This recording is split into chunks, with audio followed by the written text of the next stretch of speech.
Oh, welcome back, delivery family. Hello. It's been a while, huh, Leah? It's been a long time. It's been a minute. We hope that We've been everybody's busy. doing great, right? Yeah. Yeah. Hope everybody is doing amazing. We have been doing pretty good. Pretty good, pretty Not well. sick, Yeah. just working and remodeling. A lot of remodeling. Staying busy. Leah wanted to shoot one outside in the great state of Oregon. It's been a very nice day outside, actually. Yeah. It's got to 90 degrees here. Yeah. 90 degrees in Oregon is not the same as 90 degrees in Florida, though. No, it's not. It's you can manageable. Still go outside. Yeah. You don't just start sweating instantly. Yeah. When you go outside. You have to move a little bit first. Yeah, a little bit. But anyway, so if this is your first time here, my name is Kevin and this is my lovely wife, Leah. And this is Why We Deliver. We talk about delivery, which is what we do for a living, and some of the ups and some of the downs, what we've found to work, what we found to have not worked so well. Mm-hmm. And today we have a funny little Karen story, and it has to do with DoorDash. But before we get to the Karen story, let's just update people on what we've been doing mostly. Okay. Which has been Spark Walmart. Yeah, Walmart Spark, and it's been going really well. Today was our first dud day since we've been back working in Oregon. Though it was terrible. The Walmart that we delivered from, it was red all day, and we got a total of three deliveries. We sat for I don't know hours today. It was pretty brutal, but overall, it's been going very, very well. Mm-hmm. Yeah, it's been pretty good. We've had record after record after record, and it's been fun to do. Leah and I have also changed up our schedule a little bit. Yeah, so we're taking 2 days off in the midweek, kind of Monday and Tuesday, and then we're working the rest of the days, which we work long days Wednesday, Thursday. Friday is usually a short day. We're switching that this week because of today, and then we'll have Saturday and a partial day Sunday. Yeah, so that's worked out really well. So yeah, if you haven't switched up your schedule lately, and you're feeling like things are kind of like go ahead and take a challenge. Yeah, make a change and see if some other time works better for you, because I think that like some of the ordering patterns from customers also kind of change throughout the year too. Yeah. So the things are really going to change when kids go back to school. Yeah. So you really got to pay attention to those types of things. So we're in the last day of July. Mm-hmm. We're going into August. You got to think about what people are starting to get ready for as far as getting their kids ready for school. At Walmart, obviously, you can do groceries and clothes. We've seen a little bit of clothes. And back to school stuff. And back to school supplies. I know that last year I used Walmart delivery for our daughter's back to school haul. Yeah. So that made it really easy because we were working. Yeah, we've actually been using Spark to deliver to our own home. Yeah. Which has been really, really nice on the days that we don't work. Yeah, it was really nice because I wanted to make a specific meal on one day that I think it was Monday that we didn't work. And I didn't want to drive to Walmart. I had plans to for a different reason, but those kind of fell through. And so like, I still don't want to just drive to Walmart just for that. And I thought, well, duh, why don't you just have it delivered? And so, you put it together and ask everybody what they need and off you go. Yeah. And then you have like up to an hour afterwards to keep adding things onto your order. So that was kind of nice because, not everybody knows what they need exactly when you ask them. And so you just kind of are able to add things as people remember what they need. Yeah, so our Walmart's about 23 minutes from where we live. So it's really nice and convenient to be able to order to our little town that we live in. But, all right, DoorDash. So we haven't been doing a lot of DoorDash, but Leah and I have both been working hard at getting our DoorDash back up to gold level, perhaps back to Superstar, All-Star, Platinum, or whatever they call it on DoorDash. Yeah. Just because it's been a nice mixture to do a Spark order and then finish it up with a quick DoorDash within the hour or Uber Eats or whatever. Yeah. Yeah. Especially if you have to wait until the next round of Walmart goes out and you've gotten back early, then you have time to do a DoorDash or an Uber delivery in between there so that you can kind of keep that money flowing instead of stalling out, every hour. Yeah, because we want to hit, obviously between $30 to $40 an hour would be the ideal. We don't always get that, but that's the ideal of what we shoot for each day. So I have a question for people who listen to us. Those that do work delivery, how much do you typically make an hour? Because like Kevin said, we shoot for 30 to 40 on great days.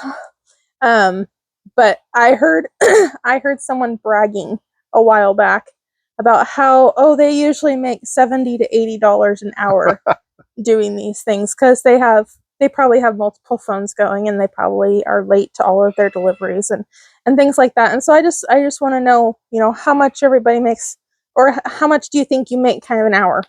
Because we're the only ones that we really know. So yeah, the people that listen to us are our only other ones that can answer that question for us.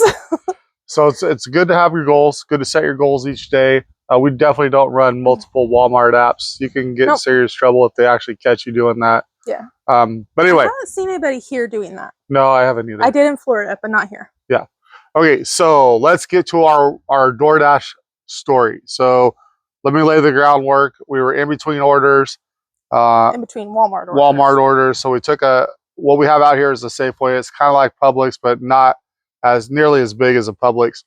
Not as great. But not as great as a Publix. Publix are really nice. But anyway, it's a grocery chain that's out here on the West Coast. And so we were taking that order. We get into the meat of the delivery, and Leah's communicating back and forth with this person. And okay, I want to talk about red flags first. Leah, if you get this when you're on DoorDash and you're doing a grocery delivery, what's a red flag to be cautious of? When you get a message from them immediately after you start. Now, there's a difference between getting a message from them and just being like, hey, thanks for shopping for me. That's not included. You get a message from them asking you a question. Like they asked me, okay, have you been to my house before? And I'm like, no, I haven't been to your house before. And anyways, did you have more to say before I go into a whole story? Ahead. Okay. Go ahead. There's another red flag though, where they talk about, can you do this for me? Yeah. So I'm partway through picking up or shopping for the order. And what did she say? She asked, can you add this on for me? And then the next part of the red flag after that question is, everybody else does it for me. Everybody else does it. And I said, no. So DoorDash policy, in case you didn't know, you cannot add things onto a person's order. They have to add it themselves or go through customer service. You, as the Dasher, cannot add things onto their shopping order. Let me interrupt. Yeah. Instacart's a different monster. People add on Instacart all the time. Totally, and that's an option on Instacart. You can push the button and say add, but that's a different thing. So DoorDash, you can't do that. And she asked if I could do it, and I said I hadn't looked it up yet. And I'm like, I don't think I can do that because there's no like push the button to add an item. And so I said, no, I don't think I can do that. And then she's like, oh, well, I know there's a way to do it. Everybody else does it for me. And I'm like, well, I'm sorry, but I don't know how to do it. She's like, you can ask another Dasher how to do it. Like, and then by then I was getting frustrated because so I knew she knew how to add items on because in the middle of our order, she added an item on. Red flag number 2. And then she's asking me to add something on. And I say, no, I'm trying to replace another item for her. And then I had to replace another item for her because they didn't have it. And, she's just constantly going back and forth. Or actually, she's more just barraging me with text because I'm just saying, this isn't available. No, I can't do that for you. What would you like instead? Things like that generally. And she's like giving me instructions on how to get to our house. And in amongst all of these other texts. And then at the end, I was just getting so frustrated. I told Kevin, I'm like, I'm done. I'm done with this right now. And so I'm like, I'm going to go get this last thing for her and then we're going to go. And then while I was getting that for her, she messaged me and said, hey, can you add on this other thing for my dog. They just got sick and I really need this. And I said, I am so sorry for your dog, but I cannot add anything on. That is not possible for me to do. And she's like, I know you can do it. All the other dashers do it for me all the time. There's a way to do it. You'll just have to ask one of them. And, don't worry about it, whatever. I'm like, okay. So I checked out and we got to her house. She didn't say anything to me while I was there. Because there's alcohol in this delivery also. Alcohol, and I had to get her ID. And she just, I would say like temper tantrum-ish, like flung the door open and grabbed the stuff and took it inside and handed me her ID and didn't say anything to me while I was there. But one of her last messages to me was that it's fine. I'll just, after you come and drop off the stuff, then I'll just go down and get this for myself. I'm like, all I could think, then why didn't you just go grocery shopping for yourself? But she's relying on people adding things on, but she can do it. She can obviously do it. She did it.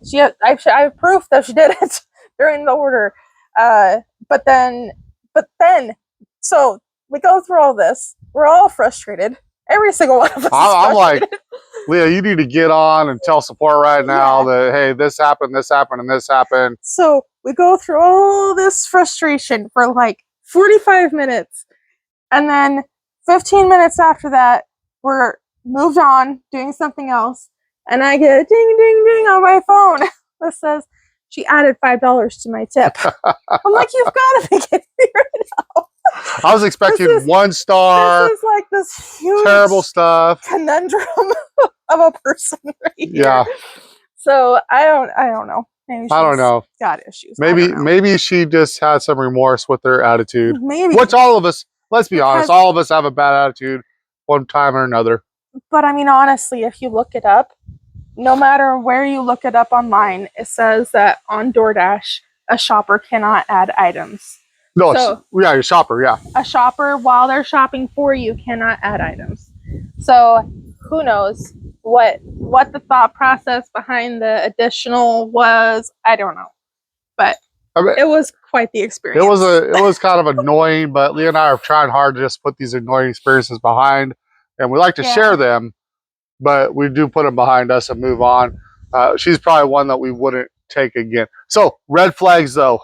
Yeah. If you're just starting out, you got to be careful. People will try to take advantage of you. And I was like, how does this benefit us to run around shopping on DoorDash for you during a grocery run, right? Because DoorDash was really built for getting your fast foods and your restaurant food to you as fast as possible.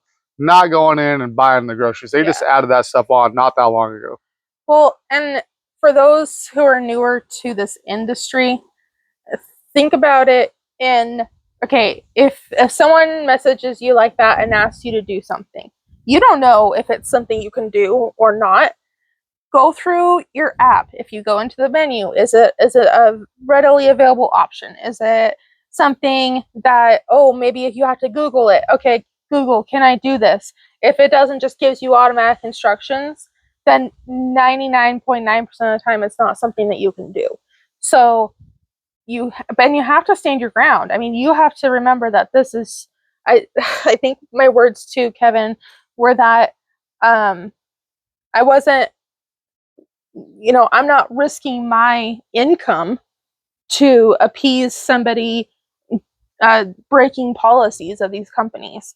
So I'm not gonna risk my income on that. So you have to think about it. Are you gonna risk your income? Are you gonna risk not being able to do these apps, not being able to set your schedule, not being able to have the flexibility with these things? So you really have to think about it that way. Especially if you're a long-termer. Now, if you're just doing this to get the quick money on the side for something, then okay. But if you're a long-termer, you can't really gamble. It's not worth it to lose out on that amount of money that you could make doing a different DoorDash or Walmart or Uber or whatever it is that you're doing, because it's just not worth it. No, I don't want to risk it. It's not. It's really not, especially this is how we feed our family.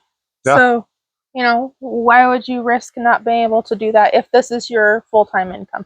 Yeah. Like it is for us. But that was really our only, I would call, Karen story that we've had in a long time, really.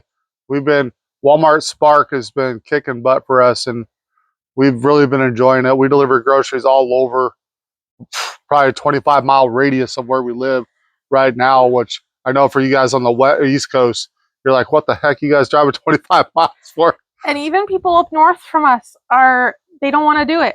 And so, you know, we take all those orders because it's delivery down towards where we live. And so it's nice to help the people around us and to grow the business down here and have them tell all their friends about it so that, you know, we can continue doing it. Yeah, we live in a small town, a really small town.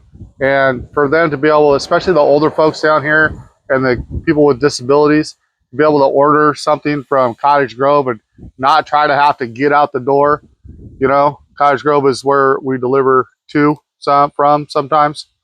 And so, not that you know where that is, but but yeah, so it makes us feel good to be able to do that. It does. It's really nice. And it's the other thing that we started doing was writing down. We got dog treats. Oh yeah, dogs. we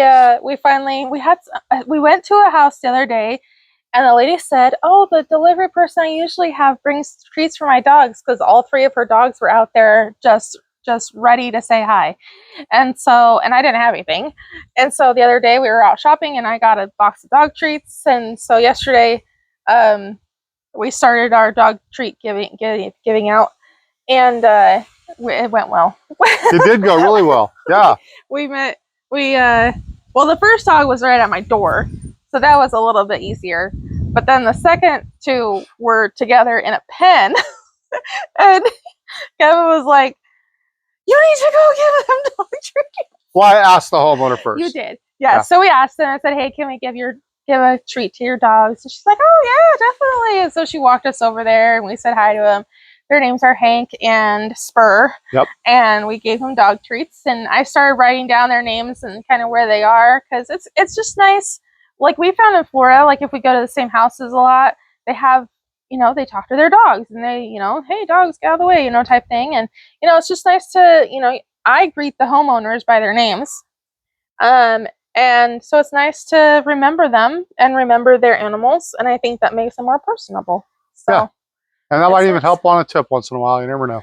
You never know. Because, you know, I know that being personable with some of the people that I delivered to in Florida, they gave me great tips because of it. Yeah. So just one other thing to just keep in mind. Yeah. But I think that's all we have for today. We just wanted to update everybody, say we're doing pretty good. Hopefully our next video will be in our awesome YouTube studio that we've been working really, really hard on that room. Yeah. So it looks really good, and we're hoping to have that set up and going completely within the next 2 weeks, I think. Yeah, I think within the next couple weeks. But anyway, that's it for now. We hope that you all have a great delivery night if you're delivering. And good weekend. Yeah, a good weekend. And remember to do something good for somebody, and we'll talk to you soon. Bye. Bye.